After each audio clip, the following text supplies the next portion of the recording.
Olá, pessoal da turma 73, tudo bem? Vamos para mais uma aulinha de história, tá? Agora eu juro que ela vai ser mais curta, tá? Aquelas aulas de revisão, elas realmente tinham que ser mais longas, mas a partir de agora as aulas vão ser aulas bem mais curtas, assim, para vocês um assunto só, um tema só, para não confundir muito a cabeça, né? E atividades curtinhas também, tá bem?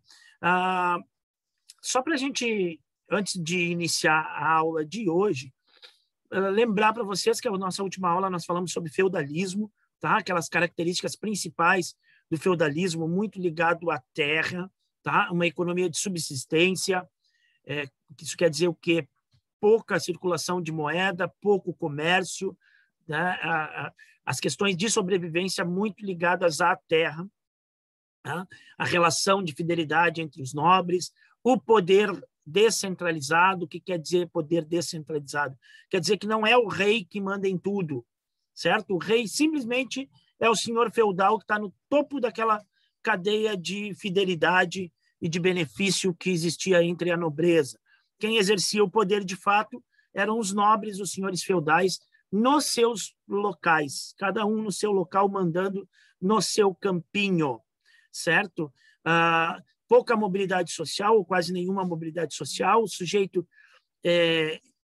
a classe social era determinada pelo nascimento, então o cara nasceu de uma maneira, nasceu nobre, vai ser sempre nobre, nasceu servo, vai ser sempre servo. O servo não pode sair da terra, nasceu naquela terra, morre naquela terra trabalhando ali. A terra pode até trocar de senhor, eu posso até botar um outro senhor a ter a posse daquela terra, mas o trabalhador não sai da terra. Esse é o esquema feudal, basicamente, certo? Então, a partir da aula de hoje, nós vamos ver algumas mudanças que vão, ao longo dos séculos, com o passar dos séculos, vão contribuir para que esse sistema feudal vá se enfraquecendo e acabe sendo superado por um outro modelo de sociedade, certo? Mas isso é um processo longo, demorado, são muitos séculos. Então, nós vamos ver agora apenas essas mudanças que vão desencadear este processo, tá bem? Então, vamos lá compartilhar a nossa tela aqui.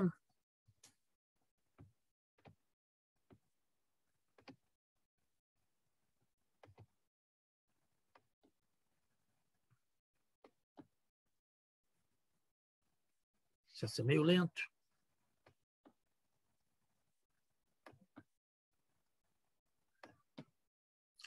Mudanças na estrutura feudal, certo?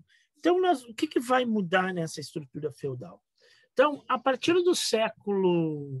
Deixa eu botar isso aqui, bem aqui embaixo. A partir do século XI, mais ou menos, lá por volta do ano 1000, algumas mudanças tecnológicas, tá? Pessoal, e pensa assim, ó, tecnologia não está ligado só à eletrônica, tá? Quando inventaram o arco e a flecha, isso foi uma tecnologia.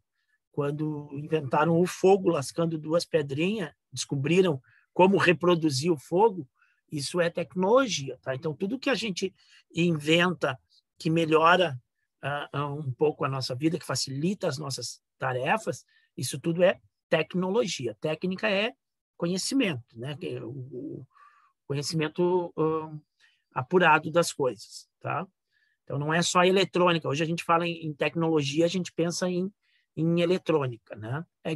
Que é a tecnologia mais avançada que a gente tem agora, tá? Mas o próprio arco e flecha já foi um avanço tecnológico. Então, algumas técnicas, a partir do ano 1000, começaram a ser aplicadas na agricultura, na produção de alimentos. E isso resultou que esta produção de alimentos fosse maior. Então, vamos ver quais essas mudanças. Assim. Temos algumas aqui, né? Então, eu botei aqui de um lado, depois se repete ali do outro lado também. Introdução da charrua, né? Que vai trazer mais eficiência. O que é a charrua? A charrua é esse arado. É um arado. O arado é um instrumento que se usa para sulcar a terra, para fazer umas valetas na terra, para remoer a terra, revolver a terra, para que a gente possa plantar. Então, essa charrua de ferro e com a rodinha ali, ela vai fazer um trabalho mais eficiente e menos trabalhoso, menos árduo para revirar a terra para o plantio, né? A mudança do arreamento dos animais, né? O arreio dos animais é aquelas peças de couro que a gente coloca no animal ligadas a uma corda, para a gente possa ter o controle do animal. Então, eles começaram a usar um arreio peitoral e alcochoado nos cavalos. Então, isso fazia com que o cavalo pudesse carregar mais carga, né? Fazer um trabalho um pouco mais pesado sem sofrer tanto, porque antes era no pescoço. Então, imagina, no pescoço o cavalo não consegue fazer tanta força, e no peito ele consegue imprimir mais força, né? No gado também, no boi, que vai puxar o arado muitas vezes. Uso de moinhos de água e de vento para a fabricação de farinhas. Então, se plantava muitos cereais, e esses cereais ele tem que ser transformado em alguma coisa, em farinha. Então, o moinho de vento ou o moinho a água, ele vai me dar uma condição de moer mais grãos e produzir mais farinha, uma quantidade maior de farinha, com um esforço menor, tá?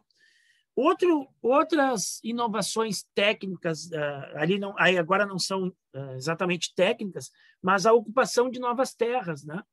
Eles drenaram alguns pântanos, algumas regiões pantanosas, né, de alagadiços, fizeram drenagem para aproveitar a terra para a agricultura, e também começaram a abrir novas áreas com a derrubada de florestas, por exemplo, para abrir mais terras para o plantio.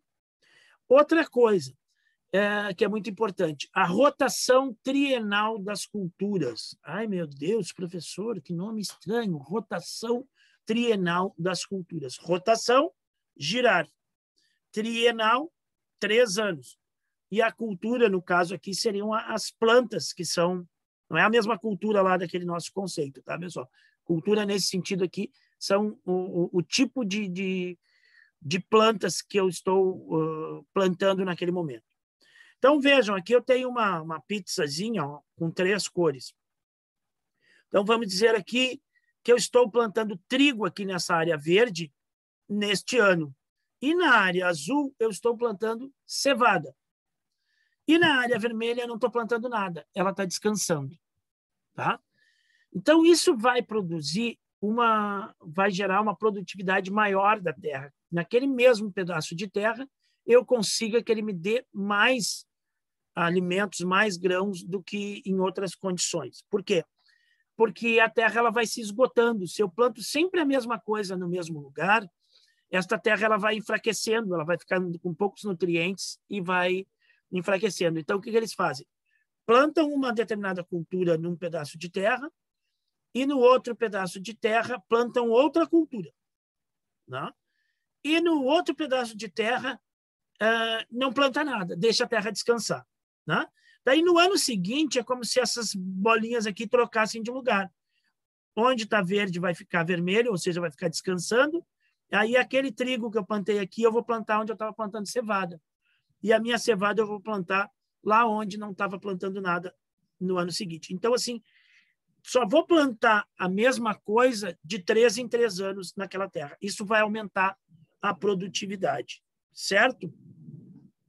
Então, o arado ali, a charrua, o arreamento dos cavalos, a rotação trienal, novas terras, derrubada de florestas, drenagem de pântanos, enfim, novas áreas a serem cultivadas, e a introdução do moinho também, a água e a vento.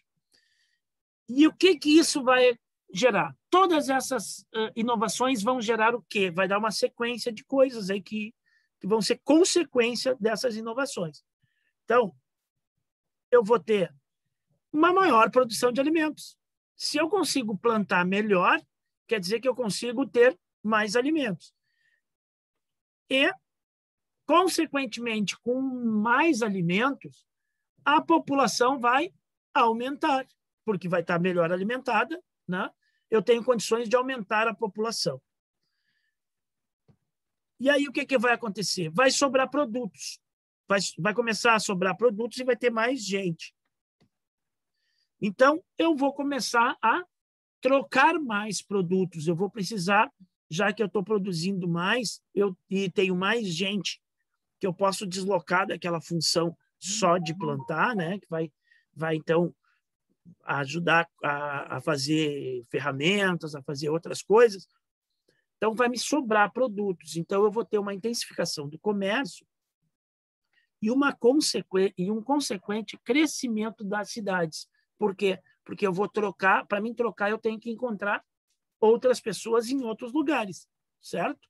E quando eu tenho várias pessoas trocando coisas, eu vou ter uma aglomeração maior de pessoas no mesmo lugar.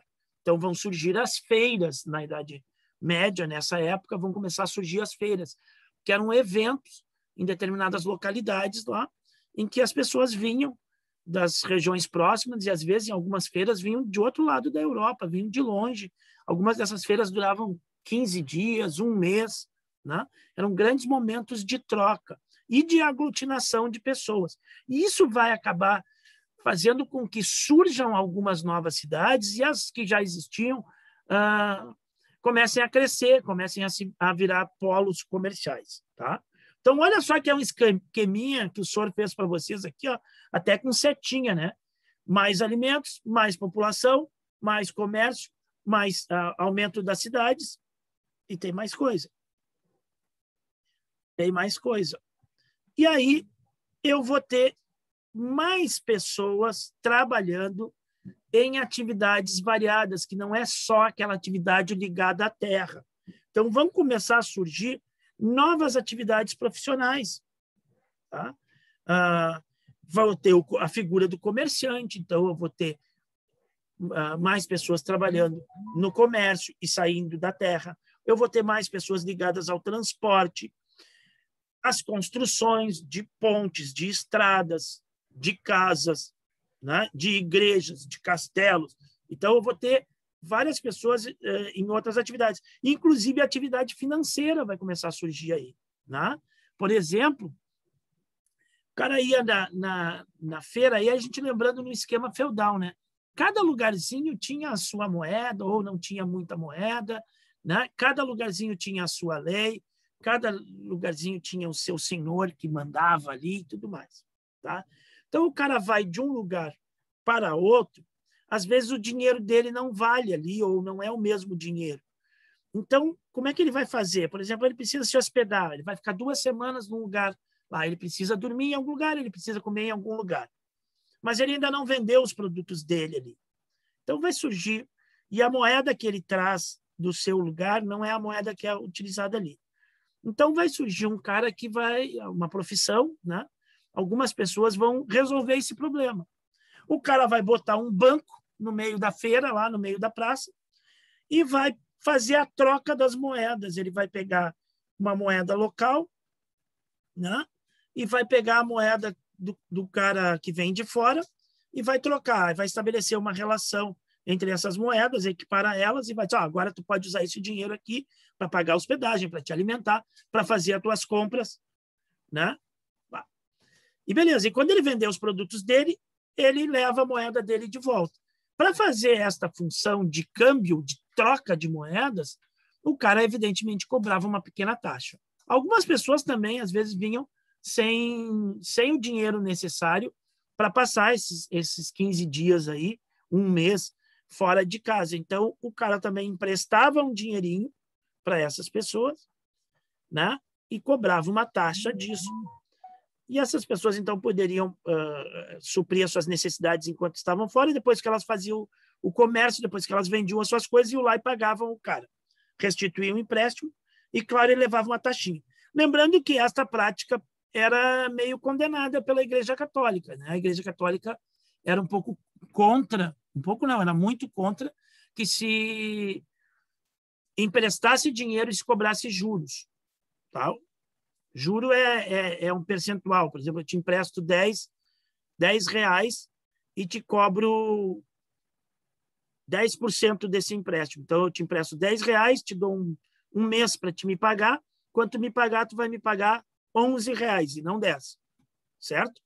Ou se tu for me pagar em 2, 3 vezes, esse juro, esse percentual vai aumentando pelo tempo de espera que eu vou ter para receber meu dinheiro de volta. E é uma forma de eu multiplicar, aumentar este meu dinheiro. A Igreja Católica era contra isso, porque ela pregava a caridade naquela época. Então, quem tinha condições, se tinha alguém que estava precisando de dinheiro, deveria fazer uma doação, deveria dar uma esmola, deveria dar alguma coisa, mas não ganhar dinheiro em cima da pobreza alheia. Mas esses caras, na realidade, eles estão prestando um serviço para quem está em dificuldade, e aí a forma dele ganhar dinheiro era essa. E aí vocês vão matar a charada. Por que existe uma coisa hoje que chama-se, que é a instituição financeira, onde a gente guarda dinheiro, onde a gente recebe o salário da gente, onde a gente toma empréstimo e tudo mais, e chama-se banco, que é o mesmo nome daquele objeto onde a gente bota o traseiro da gente para ficar sentado, né? Então, o banco lá que vocês têm no pátio da escola é para sentar. E por que a instituição onde rola dinheiro chama-se banco? Por causa disso, por causa desses caras lá da Idade Média que começaram a fazer essa atividade financeira sentados num banco na feira, na praça. Isso é só uma curiosidade, tá? Isso não é importante, é só curiosidades. O que é importante é esse esqueminha aqui, ó. As inovações técnicas aumentaram a produção de alimentos, que aumentou a população, que intensificou o comércio, que favoreceu o crescimento das cidades e que disponibilizou pessoas para trabalhar em outras atividades. Beleza? E aí vai surgir, dentro daquele esquema feudal, um patinho feio, uma classe social que não estava prevista no esquema feudal. Uma nova classe social, muito importante para vocês, chamada de a burguesia, certo? Burguesia ou burguês, hoje, é sinônimo de rico. Quem é rico é burguês. Burguesia é a classe de pessoas ricas, certo? Mas lá na Idade Média, lá no começo, burguês era simplesmente o carinha que morava no burgo. O que era o burgo? Era uma vilazinha, era um pequeno povoado, algumas vezes ao redor dos castelos, algumas vezes perto de uma ponte onde se estabelecia uma feira, e aí vai nascendo uma população ali, vai morando gente ali, vai virando uma pequena cidadezinha, né? Uma pequena vila. Isso chamava-se burgo, essas vilas chamavam-se burgos. E o cara que morava no burgo, então, era o burguês. Né? O cara que morava lá no feudo era o servo da gleba, né? Era o cara que trabalhava na terra. E o cara que morava no povoado chamava-se burguês. Mas com o passar dos séculos, vejam, pessoal, século tem 100 anos, né? Então vamos precisar de alguns séculos, né? Para que esse termo vá mudando de significado. Por quê? Porque alguns destes moradores dos burgos, com esta atividade de comércio, com as atividades de artesanato, de produzir objetos e tudo mais, e com as atividades financeiras, alguns desses caras enriqueceram, coisa que o servo não conseguia, né? Então, e começaram a contratar dentro do próprio burgo outras pessoas para trabalhar para ele, né? Então, quanto mais ele tinha dinheiro, mais ele contratava gente para trabalhar para ele. Então, esse cara que vai enriquecer, então tu vê que passando o tempo, burguês deixa de ser simplesmente o habitante do burgo, né? Para ser o cara que é rico, tá? Vai ter outra gente morando lá no burgo, mas não vai ser mais considerado esse burguês, tá? Então, com o passar dos séculos, esse termo burguesia ou burguês vão identificar o burguês, o cara que é rico, e a burguesia, a classe que tem dinheiro, a classe dos grandes comerciantes, donos de manufatura. O que é manufatura?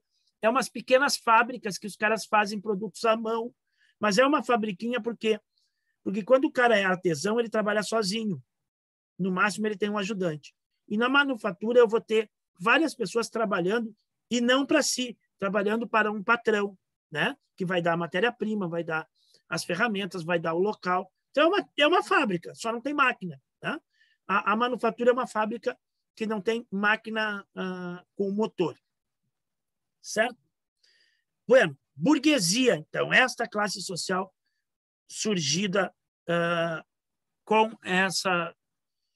ao passar dos séculos, com essas inovações, com essas mudanças que a Europa vai sofrendo ao longo dos séculos. Além das mudanças econômicas, sociais e culturais, e as culturais eu não vou falar nesta aula, as culturais nós vamos falar na outra aula, tem uma aula específica para isso. As transformações na Europa vão induzir também uma mudança política. Tá? A mudança econômica a gente viu. Produção de alimentos, aumento de comércio, circulação de moeda, né? As mudanças sociais, uma nova classe social surgindo, pessoas deixando aquele trabalho lá na terra, tudo são mudanças sociais. Então, a mudança política que vai haver é a seguinte: fortalecimento do poder dos reis e o surgimento dos estados nacionais. Fortalecimento do poder dos reis. Vejam só. No feudalismo, o rei não tinha um poder concentrado na sua mão. O poder era exercido pelos nobres em cada feudo, em cada lugar. E aí começa a surgir, a se intensificar o comércio. Aí o cara tem que botar mercadorias numa carreta e tem que atravessar o território de 1, 2, 3 feudos diferentes para ir lá na feira onde ele quer ir. Mas aí ele chega num determinado feudo e os nobres eles eram militares e o nobre daquele feudo lá resolve confiscar metade da mercadoria do cara. Na mão grande, na força, porque ele tinha a espada, ele tinha os cavaleiros, ele tinha os soldados junto com ele, ele resolve, e é ele que manda naquele território ali, tá pronto. O cara vai passar por um outro feudo, o cara vai cobrar uma taxa, um pedágio. Tá bom, eu te deixo passar por aqui, mas tu tem que me pagar tanto em dinheiro para cruzar a minha terra, para cruzar a minha ponte. A estrada tá boa num lugar, no outro lugar não tem estrada. O que pode, o que não pode, lei, né? Cada um decide o que acontece ali no seu pedaço de chão. Então, para esses comerciantes, para esses caras que estão enriquecendo, isso é muito ruim. Eles precisam de uma coisa um pouco mais centralizada, uma coisa mais organizada, uma lei que valha para todo mundo, uma moeda que valha em todo aquele território, né? Um direito de passagem, uma organização, segurança, que eles só vão ter tendo um poder centralizado. Por outro lado, os reis, né, naquela disputa entre nobres, entre pegar terra um do outro e tudo mais, o rei quer se fortalecer também. Mas para ele se fortalecer, ele precisa ter um exército, e muitas vezes os reis não tinham grandes exércitos. Né? Eles contavam com o auxílio dos nobres naquele esquema de fidelidade lá que a gente conversou no feudalismo, certo? Eu chamo o meu cupincha lá e ele vem com os soldados deles aqui me proteger. Eu tenho meia dúzia de cupincha lá e eles vêm, e esse é o meu poder. Tá? Mas aí o rei vai... Tinham senhores feudais que às vezes tinham mais poder e mais riqueza que o próprio rei. Né? Então isso não era interessante. Então o rei vai se aproximar desses burgueses, desses novos ricos aí, e esses ricos também vão se aproximar do rei. Então, os ricos vão financiar os reis, vão financiar um exército para o rei, vão emprestar dinheiro para os reis, e, ao mesmo tempo, os reis centralizam, começam a concentrar mais poder para organizar melhor o território. Tá? Isso vai favorecer o comércio, vai favorecer esta burguesia nascente aí. E o que são estados nacionais? São os países, tá? Nós tínhamos lá na Europa uma série de pequenos reinos espalhados e a fronteira era não era muito demarcada, certo? Então, um estado nacional ele vai delimitar fronteiras, ela vai ficar bem clara onde ele começa, onde ele termina.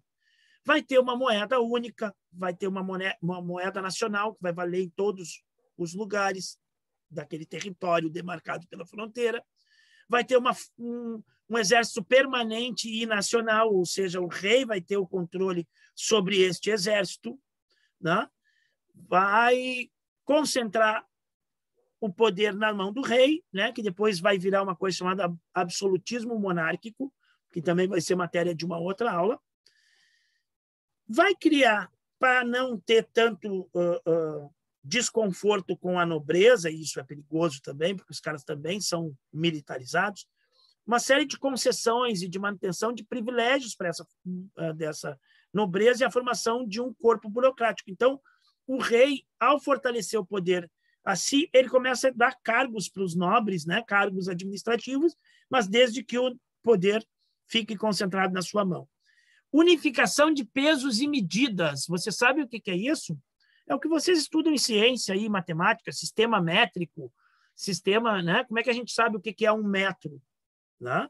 Porque lá os caras mediam por metro, por jarda, sabe? Haviam várias maneiras de medir, cada lugar media de um jeito, então tu precisa ter uma coisa específica. A mesma coisa peso, tem várias medidas de peso. A gente usa aqui o quilo, né? Mas existem outras medidas de peso, existiam outras medidas de peso. Então era uma confusão danada, um pesava um troço com uma determinada medida, com uma determinada escala, e outro com outra. Então, tu tem uma unificação. Então, aqui neste território nacional, em Portugal, se usa o sistema métrico e se usa o sistema para pesos de quilogramas, certo?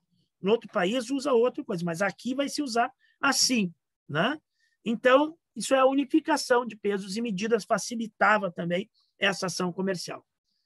E uma imposição da justiça real. Então, o rei começa a controlar as questões jurídicas, que antes cada nobre exercia a lei da maneira que queria no seu campinho, certo? Então, agora nós vamos ter, então, uma centralização do poder dos reis. Não é uma coisa imediata, é um processo, demora anos, demora séculos, certo? Eu só fiz um esquema aqui que mostra para vocês que uma coisa leva a outra, certo? E vão acontecer em momentos diferentes em cada país, cada um tem o seu tempo, tá? Mas tudo isso vai favorecer esse fortalecimento do poder real, né? Do poder dos reis, diferente do modelo do feudalismo. Então, mas o feudalismo não vai desaparecer instantaneamente neste momento. Então, é um processo de desgaste do feudalismo. E os primeiros estados nacionais que a gente vai ter aí vão ser Portugal, preste atenção em Portugal, Inglaterra, França e Espanha, preste atenção em Espanha também, tá bom? Era isso, meus queridos, hoje, como o prometido, a aula não foi gigante. Deixa eu parar aqui. Certo? Vai junto uma atividadezinha para vocês, não é difícil. Tem que olhar o vídeo, tá? Eu já vi... às vezes as pessoas me respondem as atividades e eu tenho quase que a impressão que elas não olharam o vídeo, tá? Olhem o vídeo, tem que assistir o vídeo para poder fazer a atividade. E, muitas vezes, não fica só no vídeo, vai lá pesquisar, né? O Google está aí para vocês pesquisar os assuntos, para tirar alguma dúvida, para acrescentar alguma coisa a mais. Certo? Obrigado, um abraço a todos, até a próxima.